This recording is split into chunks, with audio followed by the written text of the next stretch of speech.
Welcome to Maintainer's Garage. I'm Bags. I got a question the other day about my Corvette, and the question was, do I regret not getting a 2008 newer Corvette? The difference between mine, which is 2005, and it applies to 2005, 6, and 7, is the LS2 versus the 2008, which is the LS3. There's 30 horsepower and some torque in there missing from the LS2 versus the LS3. The answer to the question directly is no. The curious portion is, why don't I miss the 30 horsepower? Of course I'd like to have 30 horsepower, but that is the reason for this video. Is it's not just about horsepower, it's about overall big picture. Why do I say that? The reason I chose to look for a 2005, 2006, or 2007 Corvette wasn't budget. It was a little budget, but it wasn't just budget. It was, what did I want to do with the car? And that's kind of the thing of today's video, is trying to help you figure out what kind of car you want. And no, I'm not going to say, hey, you should buy a Toyota Camry versus a Honda Civic. That's not what I'm talking about at all. What I'm talking about is trying to figure out what you want from your vehicle. Why did I know the 2005, 6, or 7 Corvette was more what I wanted than a 2008, 9, 10? Number one reason, I knew I was going to be doing track days. I know from people, I've been tracking Corvettes for 10 years.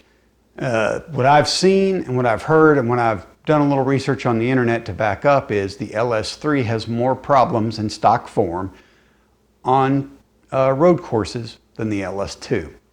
And this is, you could debate it if you want, but there's enough evidence out there for me to err on the side of the LS3 needs the dry sump. That's why the Grand Sport got it in 2010, to perform on the track as well, actually better at that point once you get the dry sump, but in stock form, base form, no modifications to the engine, the LS2 is better on road courses than the LS3. That's why I chose my 2005 with the LS2 Corvette. What does this have to do with you and helping you choose what vehicle you want? You have to figure out, what do you want from your vehicle ultimately before you go down the rabbit hole of what vehicle works for you. If you just need a daily driver and gas mileage and comfort matters to you, that makes things simple. If you need a daily driver because you only have one car, you need a daily driver that can do daily driver duty but do autocross duty. Well, okay, then a Miata might work. Well, you need it to carry your wife and your one small child. Miata won't work. That's what I'm talking about, is trying to figure out, what do you want from your vehicle? It helps to figure this out before you start your journey, or you can figure out why in process before you buy, because you may find yourself with a vehicle that doesn't fit with what you wanted or doesn't do what you wanted, and then what do? The other portion of this is, if all you want to do is tow, a 9,000 pound trailer for your job, no problem. But if you want to, again, you want to do road courses, you want to do half-mile drag racing. So what kind of mods do you want to do to it? Do you just want minor bolt-ons and take an exhaust? Or do you want cams and heads? Do you want to double or triple the horsepower?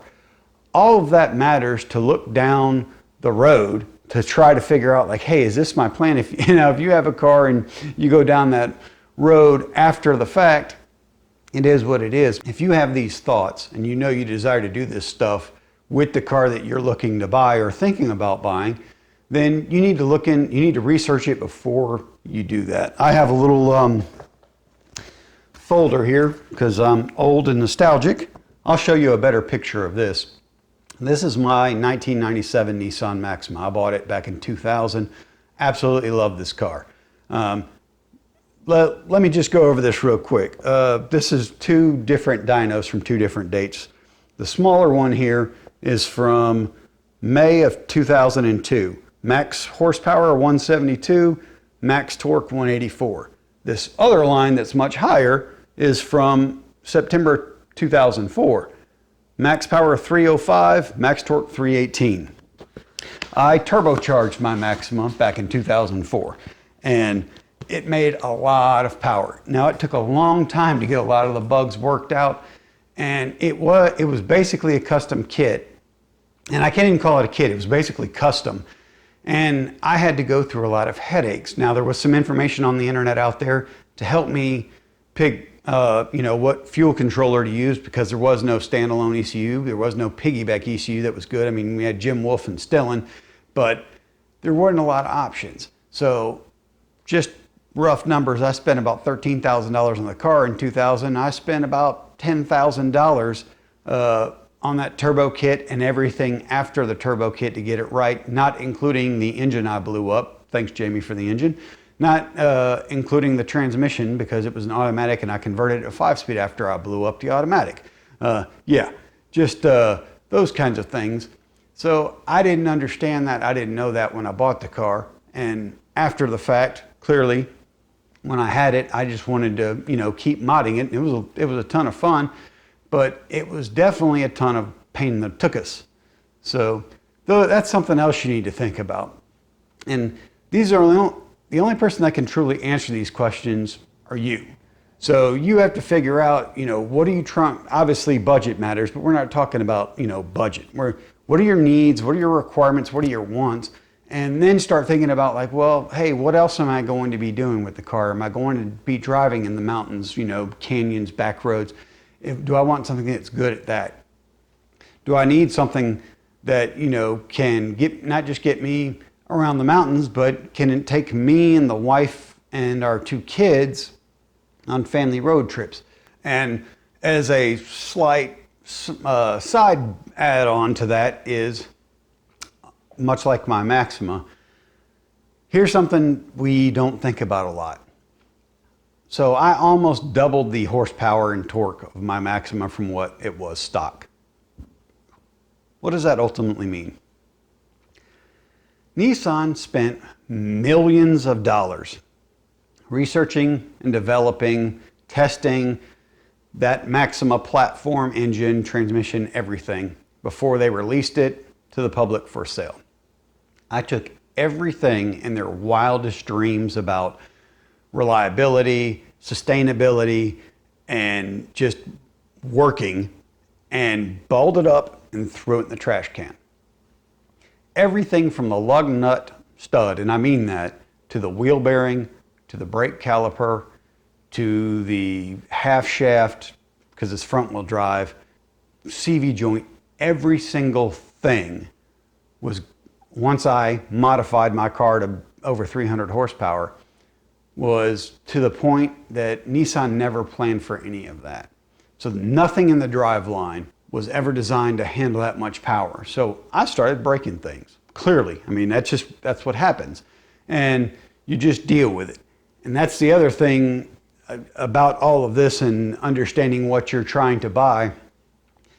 If you're trying to buy something, and again, your goal is half-mile drag racing or roll racing on the interstate. That Maxima was faster than a C5 Corvette in rolls, and Mustang GTs and Camaro SSs back in the day.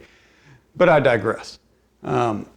You've really gone much beyond anything margin of error. Once you get over 100 horsepower, 100 foot-pounds of torque over what your car makes, in general, you're exceeding all the equipment on it, all the driveline equipment on it. You need to think about that too. So that's just, I just want to talk about this stuff because that question really made me, think. I knew the answer, and I can understand why somebody said, man, wouldn't you want to spend another $1,000 just to get if that was the difference in a 2005 Corvette versus 2008, to get the extra 30 horsepower and extra torque? And maybe. It all depends on what your application is. What do you want to do? That's why you have to figure out what you want from the vehicle, what your end goal is. If you know, and you may not know, you may buy a vehicle planning to weekend drive it, go to car cruises and all that. Next thing you know, you find yourself at the local autocross track, and we've all been there. It happens, and that's when you just, do the best you can and keep plugging along and have a lot of fun.